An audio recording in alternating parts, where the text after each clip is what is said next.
Hello. Do you want to play a game? Yeah, we gotta do the work yet. Alright, We can't chit chat yet. Okay, blind taste test.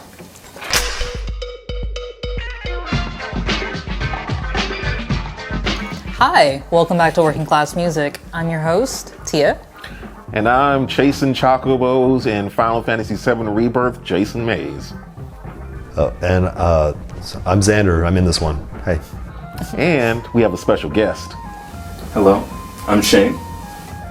And on today's episode, Shane's going to be playing guitar for us. It's going to go a little differently than how we normally do things. So today we'll be asking the question, is it worth it? What is a guitar really worth? Obviously, we save, and then we spend our money on these, shiny, interesting pieces of wood and metal. But the question today is it really worth it to have a Gibson on the headstock versus an Epiphone? An A-B blind comparison, at the end of the day, is it worth it? Does the sound difference really justify the price difference? And before we go on, I'd like to thank our friends at Sweetwater for sponsoring this video and sending us this lovely Les Paul Custom. If this video does well, you can expect more of these comparison videos, maybe in a different style in the future. We'll play it by ear, we'll figure it out. So today we will be comparing an Epiphone Les Paul Custom in Arctic White with Xander's 1987 Gibson Les Paul Custom in Ebony. Black. On to the sounds.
They were so similar. I'm kind of freaking out about that. They were so similar.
pretty sure I know which one is which. I think I know which one is which.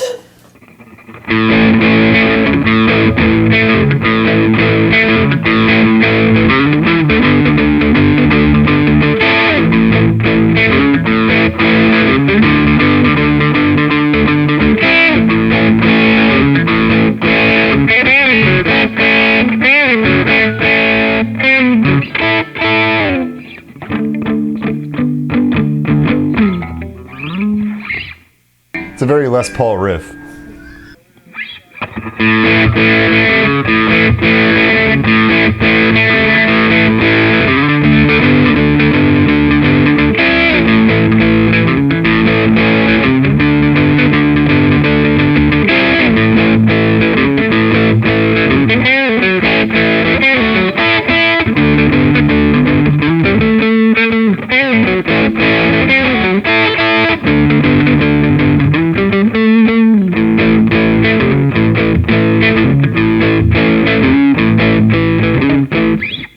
Yeah, okay. We guess, and then the reveal.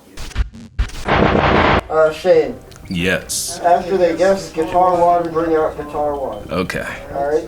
So, Tia, Yes. Hi. which guitar did you think was which? I think guitar 1 was the Epiphone, and I think guitar A was the Gibson. Tell me why. In my opinion, guitar 1 sounded brighter. It just sounded a lot brighter. In short, I assume that the Epiphone was the brighter guitar because it could have been a cost-saving measure and also like an incentive to buy an Epiphone over a Gibson. So I think they were maybe going for just good sounding pickups rather than maybe accurate sounding, but then again, things change year to year. Things age, you know, there's a million variables. Some of the best 59 Les Pauls are really bright, too. So that's, you know, not all Les Pauls. Yeah, there's that inconsistency also, which is kind of like things that are handmade versus things that are, I don't want to say machine made, because I don't know if these pickups are hand wound or if they're machine wound. Sure. So with that, I don't know if you're getting a better consistency with Epiphone. So I don't know if the line is just, Yeah, I don't know how high the bar is set because of what is automated. sure. I think it's interesting that the brightness specifically is what made you think it's an Epiphone. As a guy who plays a lot of Les Pauls, like that stuck out to me. So that's interesting to me because I played a lot of Epiphones that like the first thing I think is like, oh god, it's too dark, it's too muddy, it's not enough. So that's interesting. Because this is like kind of changing my mind on Les Pauls, but that's for another time. But that's just me. I don't know how right or wrong I am about We'll this. find out. Yeah. Alright, so Jason. Jason, what do you think? Well, I'm kind of stupid, so. You're just a jazz master guy. Well, no. I mean, I got lost. So. Oh, okay. As far as the clean tone goes, and I took notes. I really don't know. They were identical. Maybe it's the amp. They sounded so much alike. I legit could not tell the difference clean. Yeah. It sounded like a Les Paul, and both of them were Les Pauls. So Jason's like, it did the thing. it did the It thing. totally did. This guitared. The clean take was screwing me up too, for sure. Yeah. The Klon, Mueller, yeah. that one, the first one was the Gibson. Okay, and then guitar A. Yeah, and the second one was the Epiphone. The reason I say the first one was the Gibson is because if I'm right, Xander, that one is older, like from 80s or 70s? It's 87. 87. So my logic behind that is that the pickups are more worn in, so they're not going to be as bright. So that was my logic on that one. The last riff, only because I somewhat cheated by asking a question I didn't think about until afterwards. Alright. Are you ready? Yeah. Are you sure? Tuning. Yeah, I'm ready. Are they both in tune? Did you restring? Or both of them been restrung? I put new strings on mine. My strings are new enough, they're fine. And I was like, fuck. But I'm gonna say the first one was the Epiphone and the second one was the Gibson. The only reason why is because of the restring. Yeah, I didn't want to bring that up because I feel like if fresh strings were put on both, that could have brightened up both sounds and put it on a more even playing field. I think for me, as just listening, I don't know if I'm right or wrong, but I would be surprised to see the results. I do have a question and we'll have to do it after the reveal because I think there is something that we didn't account for, and that's the feel. So I want to ask Shane that afterwards.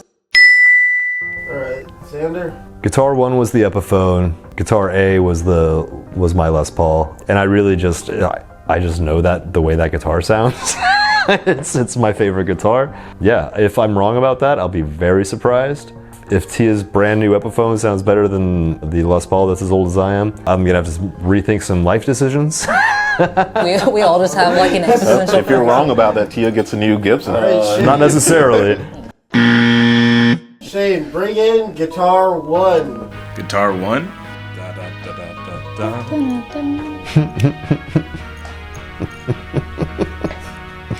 Why is it taking so long? It's like an awkwardly long time. Oh shit! Guitar 1. No way! What the fuck? So is that right? Yeah. No way, dude.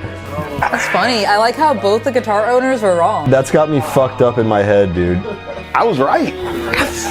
Holy shit, dude. Guitar 1. I am fucking bewildered. I'm surprised. And then guitar A. Man. My first reaction to that is I was right about Epiphones being darker than Gibsons, but I'm fucked up about how I like the way the Epiphone sounded. I preferred the sound of the new Epiphone to my baby. Oh my fucking god. So Shane, you are the missing link in this, and what I mean by that is, can you tell us how it felt, like comparing both, because to me that's the missing link. Well, Guitar 1, I feel like I was really fighting against it, you know? Especially with the strings I was playing with. I don't know what kind of strings they were, but when I was, trying to slide or anything like that, I feel like I was really fighting against the slide. It wasn't as smooth. It wasn't like as transitional as it should be. That sounds like my guitar. Which is fine, Some people like a guitar that's, harder to play against and all that kind of stuff. Yeah. Not my particular taste. Yeah. But Guitar A, I didn't feel like I was fighting against it at all. It knew where I wanted to be, stopped where I wanted to be, and the neck just felt great. It's a Gibson. You've had it for a very long time, which I'll have to say. No, I'm not mad at you. But that guitar, it just played what I needed it to play. Really quick, I did restring and oil the fretboard. So this wasn't like exactly just straight factory. There was a little bit of something extra. How much is this one again? The value on a 1987 Gibson Les Paul Custom right now is around $6,000 or $7,000. I didn't know I played that. Well, thank you. When I bought it, it was $2,000. And how much is that one? This is $799. So is it worth the price of a Toyota Scion right now? So one of the questions like at the very beginning that I said that I wanted to ask, is it worth it? Shane, would you say that it is worth the current value to own a Gibson over an Epiphone? Vintage Gibson, new Epiphone. Yeah, so teetering at like what, 6+ versus $799.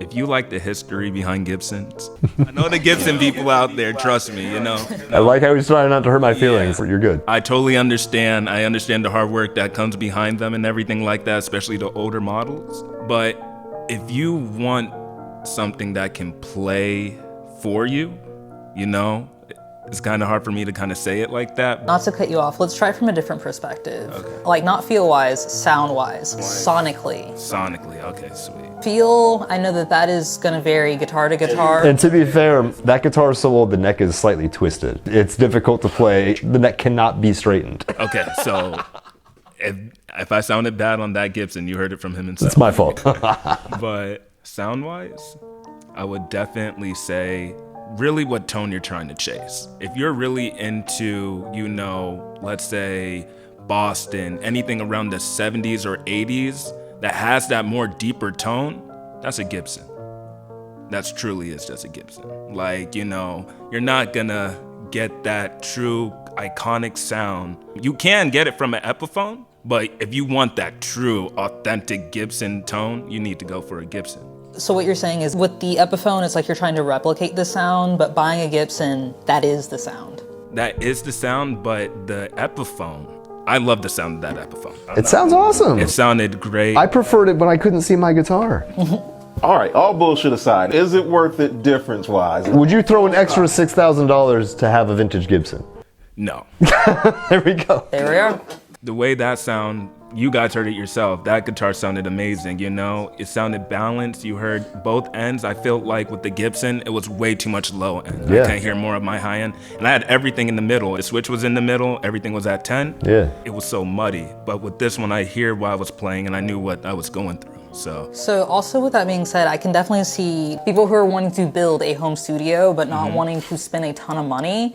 This was a great sound. It is. Like you said, it was clear, it was articulate. You could hear individually the notes that you were playing. Right. And in a modern recording sense, that's kind of what you want, you know? Like you may not have the latest, greatest, you know, bells and whistles to really clean up a sound, but if you're starting clean, it's pretty easy to work with something from there. In a recording, you won't be able to tell the difference between the two. I couldn't tell just being in the other room, and I thought I knew for sure. Yeah. I was like, I know what my guitar sounds like. What the fuck, man? Good job, Epiphone. Yeah, but I got it wrong too. Shit, dude, it's fucked up. This is crazy. This is a great experiment. I'm thinking really hard right now about financial decisions. It didn't cost $7,000 when I bought it. All right, it was a beat up old Les Paul when I bought it. 80s guitars weren't valuable at the time. That you can thank Kirk Hammett now. Yeah, thanks, Kurt. Just wait long enough and whatever you like will be popular for 5 minutes. And if you're trying to play music, buy what you can afford and play it, man. It's the cook, not the kitchen, man. Before we close out, I just want to pull the Troy Van Leeuwen quote. I mean, there are so many different guitars that are made that you can't like really stamp them out. They all have different characteristics. So if you find one that you dig, then who cares? I mean, it's not what you play, it's what you play. There you go. There you go. So, with that said, it is closing time. I want to thank Shane for coming in and trying this and being our guinea pig. Thank you guys for having me. I really do appreciate it. That was a great Epiphone. That was my dream guitar when I was a kid, honestly, so it's good for me to play it again. Heck yeah, dude. Also, thank you for letting me play the Gibson. But anyways, Thank you, Sweetwater. We've got new merch. Don't forget that we've got a Patreon. Become a patron today. If you're on our Patreon, you get early access to the show. If you like what we do, if every single subscriber gave us $1, we could do it full time. So Oh my god, it would just be so much better. get in at the lowest sub and let this be our job. The quality will go through the roof and we'll be way happier. Yeah, and click the affiliate links and thanks for watching. In the comment section down below, what was the guitar that made you want to play guitar? Cool. Yeah, Good one. that's a good one. Yeah. Comment down below. So yeah, Shane answered, kind of. Yeah, he said it was a character in Guitar Hero. Yeah, it was a person in Guitar Hero that used it. Joe Perry played a Les Paul in Guitar Hero Aerosmith. Yeah, so That's awesome. that made me always want to get one. So yeah, down below. Well, thanks. And yeah, Adios. later.